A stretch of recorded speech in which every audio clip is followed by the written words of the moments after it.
Hello friends, कैसे हैं आप लोग। I hope you all are doing great. आज मैं आपको बताऊंगा 15 ऐसे क्वेश्चंस जो कि आपके इकोनॉमिक्स बोर्ड एग्जाम के लिए बहुत ही ज़्यादा इंपॉर्टेंट रहने वाले हैं। इन 15 के 15 क्वेश्चंस को अच्छे से पढ़ लेना, समझ लेना और याद कर लेना। ये सारे के सारे क्वेश्चंस ऐसे हैं जो ज़्यादातर आप लोग के एग्जाम में रिपीट हुए हैं। So my name is Harsh Thapar, I am a commerce graduated teacher and let's start. देखो, इकोनॉमिक्स बोर्ड एग्जाम में स्कोर करना बहुत इंपॉर्टेंट है, लेकिन साथ में एक चीज जो जरूरी है वो है आप लोगों का सीयूईटी का एग्जाम, क्योंकि जो आपका कॉलेज में एडमिशन होना है वो आप लोगों के सीयूईटी के मार्क्स के अकॉर्डिंगली होना है। तो अनअकैडमी आपको एक चांस प्रोवाइड कर रहा है जिसके अंदर आपको फ्री में मॉक टेस्ट दिए जा रहे हैं। फ्री मॉक टेस्ट प्रोवाइड हो रहे हैं। मॉक टेस्ट का मतलब क्या है, देखो जितने ज्यादा आप लोग मॉक टेस्ट दोगे ना उतना ज्यादा आप लोगों का स्कोर मैक्सिमाइज होगा, ये चीज की गारंटी है। जितने मॉक टेस्ट आप देते रहोगे आप लोगों के जो एफिशिएंसी है बढ़ती जाएगी, क्योंकि सीयूईटी का एग्जाम पहले कभी नहीं हुआ है। तो आप लोगों के लिए नया एग्जाम है। नए एग्जाम में क्या करना होता है, हमें पैटर्न देखना होता है, क्वेश्चन देखने होते हैं किस टाइप के आएंगे। तो अनअकैडमी आपको चांस दे रहा है free of cost. Free of cost है ये। लैंग्वेज का भी टेस्ट होगा और आपका जो पार्ट बी है, जो स्ट्रीम आप लोगों के पास है उसके अकॉर्डिंग भी होगा। सीयूटी साइंस, कॉमर्स, ह्यूमैनिटीज तीनों के लिए होगा 25 मई को 2 बजे। ठीक है, जो भी आपकी रिस्पेक्टिव स्ट्रीम है उसके अकॉर्डिंगली आप लोग ये टेस्ट सिलेक्ट कर सकते हो। और लैंग्वेज और जनरल टेस्ट होगा 25 तारीख को ही सुबह 10 बजे। इसको एनरोल करना बहुत ज्यादा इंपॉर्टेंट है, क्योंकि सीयूटी में स्कोर करना आप लोगों के लिए एक अब नीड बन चुकी है। अगर आप लोग अच्छा स्कोर नहीं करोगे तो आपको एक अच्छे कॉलेज में एडमिशन नहीं मिलेगा। तो लिंक मैं आपको नीचे डिस्क्रिप्शन में दे रहा हूँ, अभी के अभी जाके इसको एनरोल कर लो। 25 तारीख को आप लोग का एग्जाम होगा, ये मॉक टेस्ट होगा ये। इसमें आपकी परफॉर्मेंस भी वैलिडेट हो जाएगी कि किस सेक्शन में आपने कितना स्कोर किया, क्या आपकी वीकनेस है, क्या आपकी स्ट्रेंथ है, जो कि आपको पता लगाना भी इंपॉर्टेंट है। ठीक है, मेरा कोड यूज कर लेना, हर्ष 1010।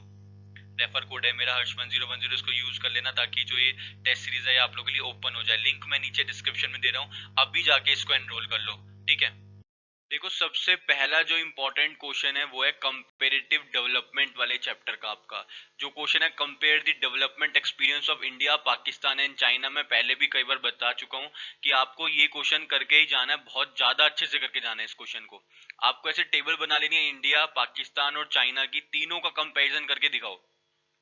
ठीक है, इंडिया, पाकिस्तान और चाइना तीनों का कंपैरिजन। आप एक लिस्ट बना लो, एक ऐसा फॉर्मेट बना लो जिसमें आप सारे डिफरेंस बिटवीन दोनों के लर्न करके जाओगे कि इंडिया की पॉपुलेशन कितनी है, पाकिस्तान की कितनी है, चाइना की कितनी है, स्ट्रेटेजी क्या अपनाई इंडिया ने, पाकिस्तान ने, चाइना ने, और भी इनके डिफरेंस जो है आप सारे के सारे लर्न करके जाओ। एटलीस्ट 8 से 10 पॉइंट तो मिनिमम अपने माइंड में रखो, ताकि जब भी एग्जाम में क्वेश्चन आए तो आप इजीली क्वेश्चन कर पाओ। केस स्टडी की फॉर्म में भी कई बार एक क्वेश्चन आता है कि बताओ किसका एचडीआई ज्यादा है, ह्यूमन डेवलपमेंट इंडेक्स ज्यादा है, किसमें पॉपुलेशन कम है। इस टाइप के क्वेश्चन भी बहुत आते हैं।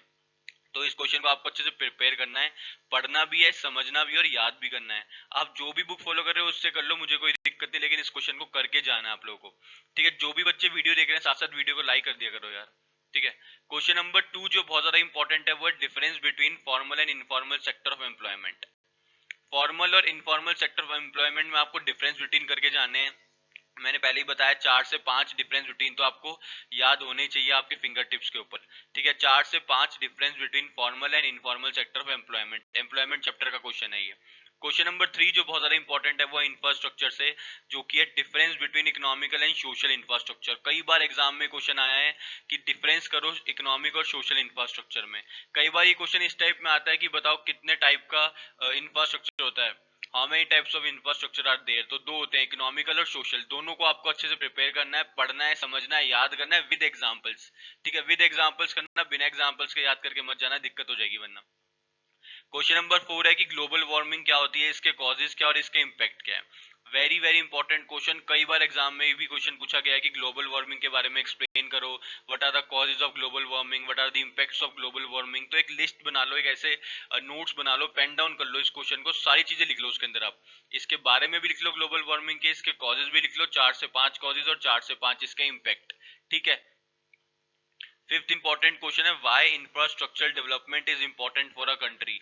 वेरी वेरी इंपॉर्टेंट क्वेश्चन कि इंफ्रास्ट्रक्चर डेवलपमेंट क्यों जरूरी होता है किसी भी कंट्री के लिए। तो आपको 5 से 6 इसके इंपॉर्टेंस लर्न करके जाने इंफ्रास्ट्रक्चर के। ठीक है, 5 से 6 कर लेना, मिनिमम 5 कर लेना और 5 6 के बीच कर लेना, 5 या 6 कर लेना। ठीक है, लेकिन करके जाना बहुत इंपॉर्टेंट। अभी पेन डाउन कर लो ये सारे क्वेश्चन, साथ साथ पेन डाउन करते रहो और बाद में इनको लर्न कर लेना। सिक्स इंपॉर्टेंट क्वेश्चन है what are the causes of unemployment in India. Unemployment के क्या कॉजेज है इंडिया के अंदर, ये आपको बताने हैं। इंडिया के अंदर बेरोजगारी बहुत ज्यादा तेजी से बढ़ रही है, तो 5 से 6 कॉजेज आप लोग लर्न करके जाना। देखो 5 से 6 लर्न करने का मतलब ये, अगर 4 मार्क्स का क्वेश्चन भी आएगा तो आपको 6 लर्न है तो एटलीस्ट 4 तो लिख ही पाओगे ना, एक्सप्लेन कर लोगे अच्छे से। ठीक है। सेवंथ इंपॉर्टेंट क्वेश्चन है, what are the types of unemployment in India. India में कितने टाइप का अनएम्प्लॉयमेंट है वो आपको बताना है। बहुत ही ज्यादा इंपॉर्टेंट क्वेश्चन है, ये भी कई बार एग्जाम में देखने को मिला है। 5 से 6 पॉइंट्स लर्न कर लेना इसके। My bad, what are types of unemployment में जितने टाइप्स हैं वो सारे लर्न कर लेना। सीजनल अनएम्प्लॉयमेंट हो गया, डिसगाइज अनएम्प्लॉयमेंट हो गया, ओपन अनएम्प्लॉयमेंट हो गया, जितने भी टाइप है ये सारे अच्छे से इनको लर्न कर लेना। ठीक है, जितने भी टाइप के हैं ये। एट्थ इंपॉर्टेंट क्वेश्चन है, GDP is an indicator of welfare. क्या जीडीपी एक इंडिकेटर है वेलफेयर का या नहीं है? Very very important question. ठीक है, डायरेक्ट फॉर्म में भी देखने को मिल सकता है और केस स्टडी की फॉर्म में भी आपको क्वेश्चन देखने को मिल सकता है। नाइन्थ इंपॉर्टेंट क्वेश्चन है, difference between stock and flow. Stock और फ्लो के बीच में डिफरेंस कर लेना, 4 से 5 डिफरेंस कर लेना, मोर देन इनफ है।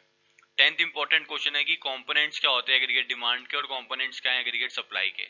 With graph and table learn करके जाओगे तो अच्छा है। एग्रीगेट डिमांड के बारे में पूरा पढ़ लो, एग्रीगेट डिमांड क्या होती है, इसका ग्राफ, इसका टेबल और इसके कंपोनेंट्स, 4 चीजें करनी है आपको एग्रीगेट डिमांड में। और सिमिलरली एग्रीगेट सप्लाई के लिए भी ये 4 चीजें करनी है आपको। 11th इंपॉर्टेंट क्वेश्चन है कि एक्सेस डिमांड क्या होती है, उसके रीजंस क्या है और इन्फ्लेशनरी गैप क्या होता है, ये बता दो। देखो, एक्सेस डिमांड की डेफिनेशन, इसके रीजन क्यों डिमांड बढ़ती है वो, और इन्फ्लेशनरी गैप क्या होता है वो बताना है आपको। ठीक है, 3 चीजें हो गई हैं, तीनों चीजों को अच्छे से कर लेना प्रिपेयर। मैं ये रब कर देता हूँ थोड़ा सा ताकि नेक्स्ट क्वेश्चन दिख जाए। न्यूमेरिकल की बात करूं तो देखो, नेशनल इनकम के सारे न्यूमेरिकल से इंपॉर्टेंट होते हैं, लेकिन प्रोडक्शन मेथड यानी वैल्यू एडेड मेथड एग्जामिनर का फेवरेट रहता है। इस पे वो ज्यादातर क्वेश्चन देता है आप लोगों को। ऐसा नहीं है कि आपको इनकम मेथड एक्सपेंडिचर मेथड नहीं करना, वो भी करो, लेकिन वैल्यू एडेड मेथड को प्राइमरी रखो अपना। 13th इंपॉर्टेंट क्वेश्चन है, difference between capital and consumption goods. Capital goods और कंजम्पशन गुड्स में डिफरेंस बिटवीन करने आपको लर्न, 4 से 5 डिफरेंस बिटवीन करके ही जाना।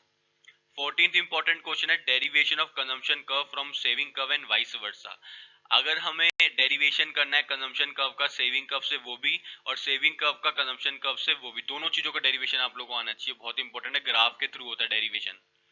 15th और लास्ट जो इंपॉर्टेंट क्वेश्चन है वो है, how to control the situation of deficient demand. अगर डिमांड कम है तो इस सिचुएशन को गवर्नमेंट कैसे कंट्रोल करती है। मोस्ट इंपॉर्टेंट क्वेश्चन है ये भी। ये 15 के 15 सिलेक्टेड इंपॉर्टेंट क्वेश्चन है, ऐसा नहीं है कि ये सारे के सारे क्वेश्चन ऐसे लिख दिए गए हैं। ये सारे के सारे क्वेश्चन एनालिसिस के बाद बने हैं। ये सारे क्वेश्चन आपके एग्जाम में देखने को मिले हैं हर साल, गारंटीड है इनमें से आपको क्वेश्चन देखने को मिलेंगे आपके बोर्ड एग्जाम में भी। तो ये सारे क्वेश्चंस को पेन डाउन कर लो। और देखो बच्चों, वीडियो को लाइक जरूर कर देना, लाइक करने से मुझे मोटिवेशन मिल जाएगा। और इन सारे क्वेश्चंस को पेन डाउन कर लो, पढ़ लो, समझ लो, याद कर लो, स्किप मत करना इन 15 में से एक भी क्वेश्चन। ठीक है, सो तब तक के लिए all the very very best. अगर आप लोग चैनल पे नए हो तो चैनल को सब्सक्राइब कर दो और साथ में लगे बेल आइकन को प्रेस कर दो, ताकि लेटेस्ट वीडियोस और अपडेट्स आप लोग सबसे पहले मिलती रहें। Thank you.